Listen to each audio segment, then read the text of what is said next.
fazei mong tare. Anh tập oi riêng này nó xí na thùng ở bây giờ là bệnh. Anh nó xí nó chặt thôi chứ không được. Đứa nào đã hao rồi chứ.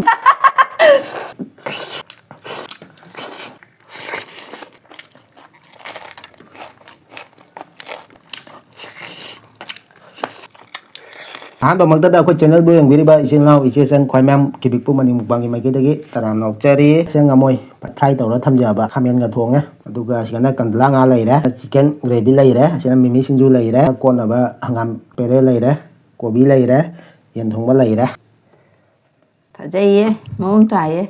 oktra to maro ai dum se dum happy rakka yam phajara ni hola mi nai ba ai ja khon de nang ga chau bi chau ba de na chau ri ne ba để sao mà sao rồi phát. khut pu di nang khut te ai khut ne chau la ba ni pai ba de na ja mi ne ba nang khut pai no to ba ai na mai Mày làm sao mày hay cho này mình sẽ sao rồi bọn ấy chứ. Nhâm, sao bao rồi kìa?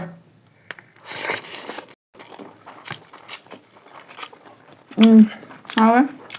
Xin đi là hậu kìa. Rồi. Hậu nè. Hậu.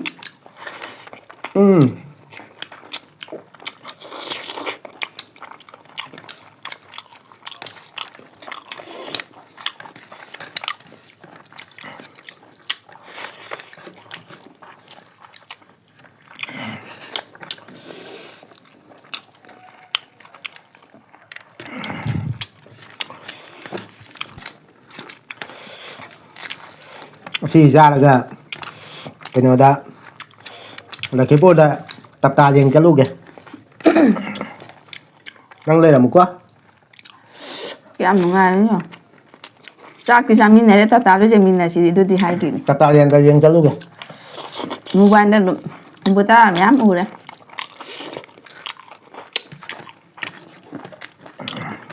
À trên một đứa nhìn như vậy. Đuôi này vậy, như vậy cái mà khăn này hả?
Nó sắp tám rồi hả?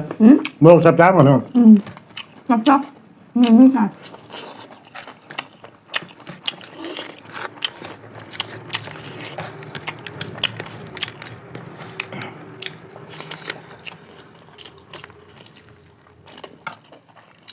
Mình biết đó.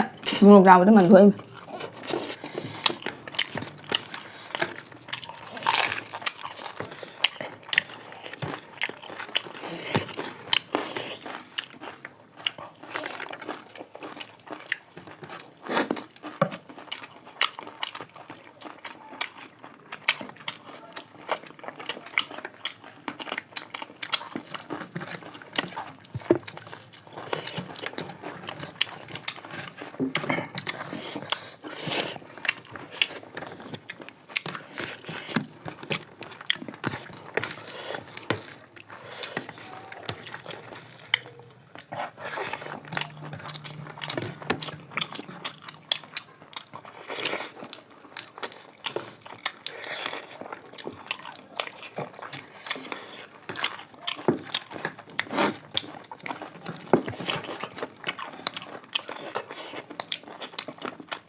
ngamo thong cha rồi quá nó đi ngamo giúp pam đây nè ơi thịt là cái giờ mà thêm cái chú ra mà nó tiệt đó pang là sáng nó bay nè cái tàu đó cơ dám nó bay nè nó ra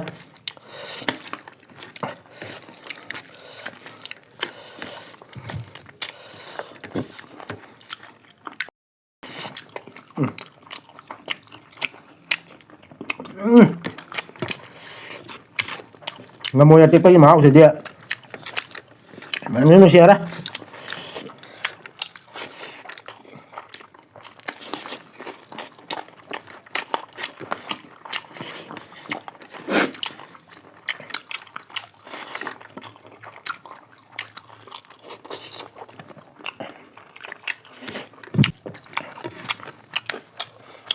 Nung alat pa rin yan jaga na.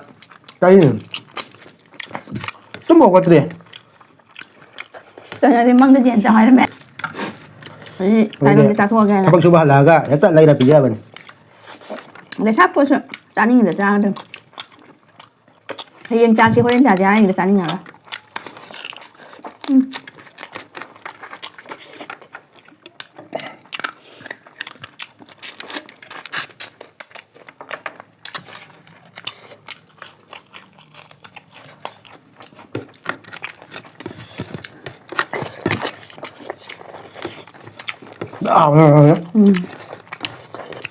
Anh tập oi yang lain anu sina thung api jara ban adu na rahau rija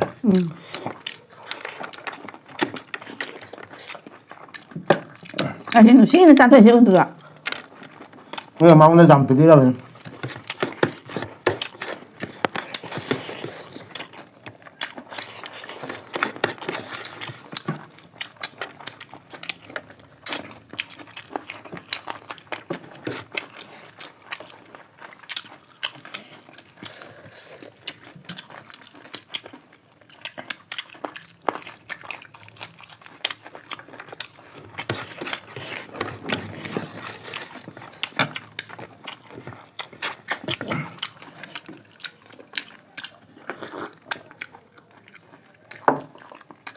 Asmem material zaman kana siapa yang dari saya itu kan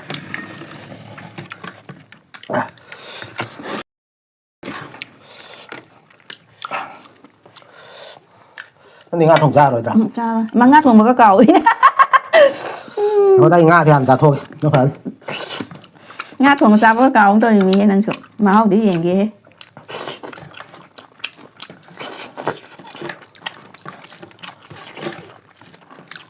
mẹ mấy cái khảo xem cái cầu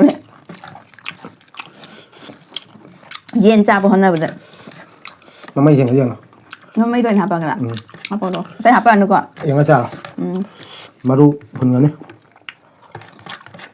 nang maru ga pun ga ayo wan ya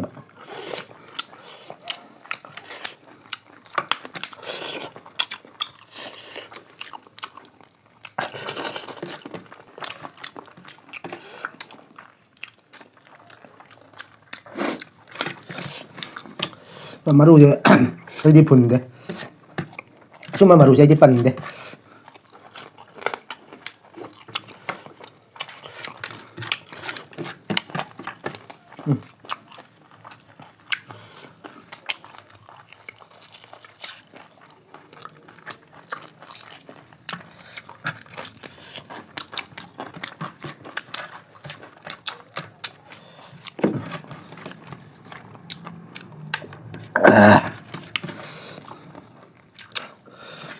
Thích ngang là tôi ra đi.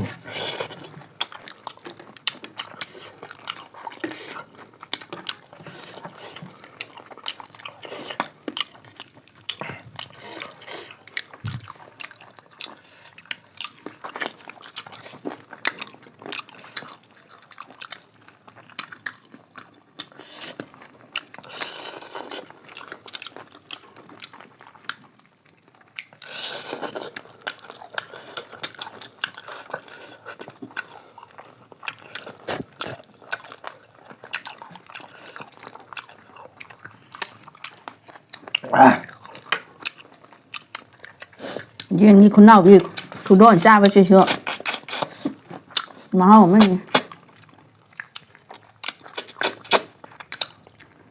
ngaji pun sudah nyarin. Dân.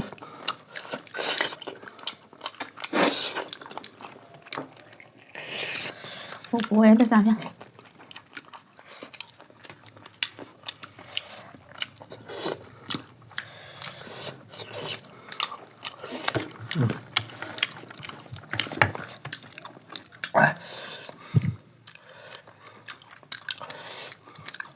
Mày ini.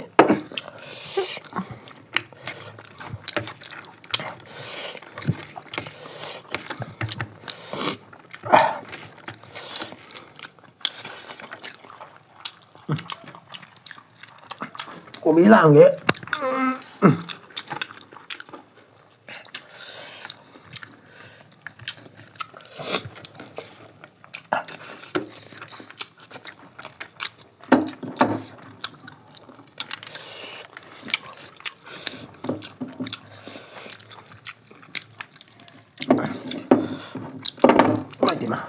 Chỉ có tàu đấy mẹ bỏ đâu ra thì làm thầm như mong ra được thì làm mới phân được.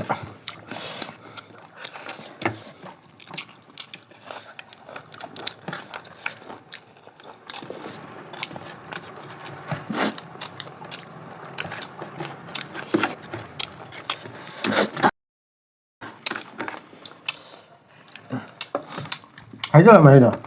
Thao cái rau mà bằng chưa tuột kìa. Thao chơi rất là cha thì lép trội giảm. Nên đây mà bằng diện lâu rồi.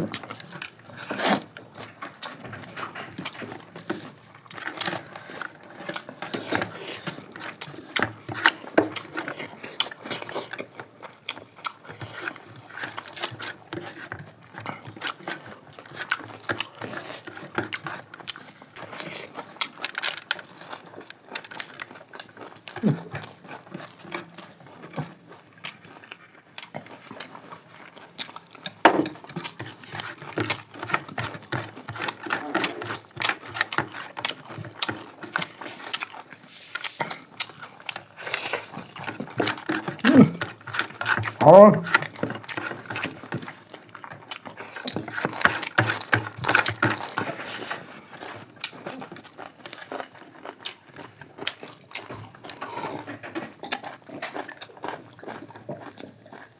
Đây mà.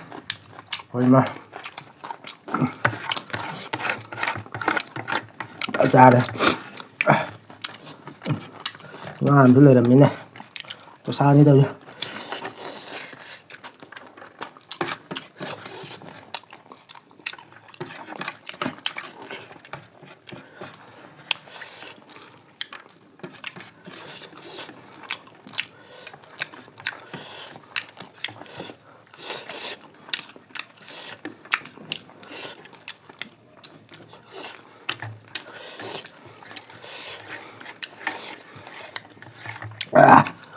Kulay mo sa akin na. Apa na?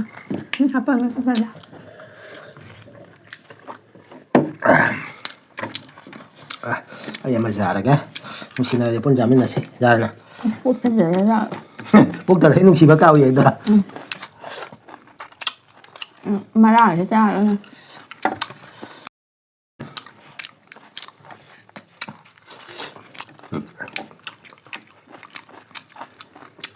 Yan to, aluan yun.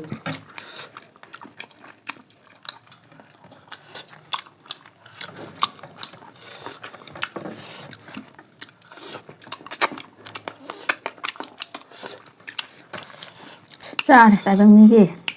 Sa để awabi, sa để awabi. Kalepu, kandepu. Yan na lo siya lasi. Yan to. Ando ta đấy được. Mày em chăm cho loài đấy. Yan chạm xuống lo đó. Lại tao bị mày em cậu biết nữa. Mà mang ra hay không đấy. Rồi bây giờ cái hay không đấy mày em đấy. Rồi mày em. Chạm xuống lo với mặt thằng next video tao muốn con là xin mày em. Bye bye.